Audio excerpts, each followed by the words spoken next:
Guys, আমি কৃষি হিসাবে, আদর্শ কৃষক হিসাবে আমি নিজেকে গর্বিত মনে করি। কেননা যখন এই সমাজে একজন কৃষক কৃষি হিসাবে পরিচিত দিতে লজ্জাবোধ করে, দুঃখবোধ করে, কষ্টবোধ করে, উৎসাহ পায় না, ঠিক তখন আমি কৃষক হিসাবে গর্বিত, একজন আদর্শ কৃষক হিসাবে গর্বিত।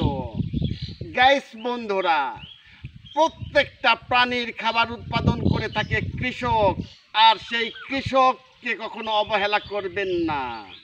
কেননা কৃষক হচ্ছে সমাজের মূল মন্ত্র, যেখানে লুকিয়ে আছে এক ভবিষ্যৎ জীবন। সুচিন্তিত মতামত দিয়ে একটা কৃষককে অনুপ্রেরণা জুগিয়েবেন। বন্ধুরা, এটা দেখুন, এটা গণপ্রজাতন্ত্রী বাংলাদেশ সরকার দুপচাচিয়া কৃষি সম্প্রসারণ অধিদপ্তর থেকে 85 নাম্বার উচ্চ ফলনশীল বর্ষালি বা আউশা ধান নামে পরিচিত আমার এলাকায়। এই ধান খুব রিস্কে আবাদ করতে হয়, কয়েক প্রকারের রোগ এবং পোকার সাথে যুদ্ধ করে এই কৃষি উৎপাদন করতে হয়।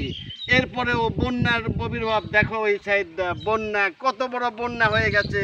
আমার ধানও দেখুন এ পর্যন্ত ডোবা ডোবা, একেবারে ডোবা ডোবা। এত রিস্কে এই বর্ষালির ধান উৎপাদন করতে হয় এবং রিস্ক। এরপরেও এই ধান যখন উৎপাদন হয় বা হারভেস্ট হয়, ঠিক তখন বর্ষায় যদি সামান্য পরিমাণ আবহাওয়া খারাপ থাকে তো এই ধান নষ্ট হয়ে যায়। এত রিস্ক নিয়ে আমি এত বড় একটা জমি উৎপাদন করি, আর আপনারা আমাকে এই ভিডিওতে কমেন্টস করবেন না, এটা একটা যুক্তির কথা হলো। বন্ধুরা, যদি আমাকে কৃষক বলে পরিচিত দিতে আপনাদের কষ্ট হয়, তাহলে আমি দুঃখ পাবো না। এই জন্যই আমি নিজে একজন কৃষক আর একজন কৃষককে ভালোবাসা দিব। তাই প্রত্যেকটা কৃষককে অনুরোধ করব, আমার এই ভিডিওটি শেয়ার করে বন্ধুদের দেখানোর সুযোগ করে দেবেন।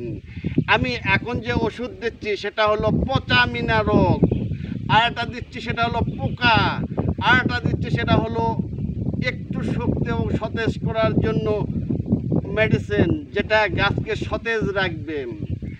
প্রত্যেকটা রোগের যেমন ঔষধ আছে, আর কৃষকের ঔষধ এখন হলো পোকা মারার, এটাই সবচাইতে বড় রোগ।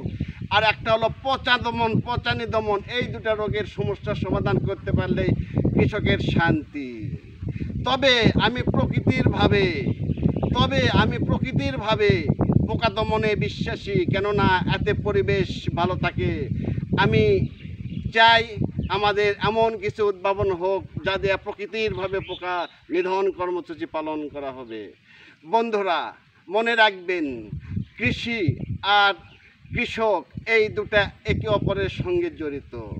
কৃষকের হাড়ভাঙ্গা পরিশ্রম, এখন বাজে 1টা 30, আবহাওয়া একটু ভালো হয়েছে, যার কারণে আমি পাথারে এসেছি। কয়েকদিন পানির কারণে আমি ওষুধ দিতে পারিনি।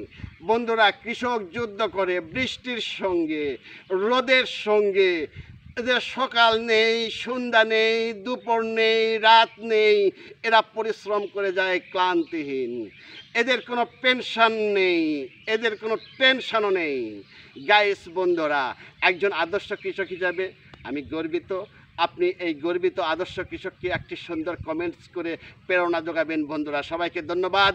আল্লাহ হাফেজ। বাংলাদেশ জিন্দাবাদ।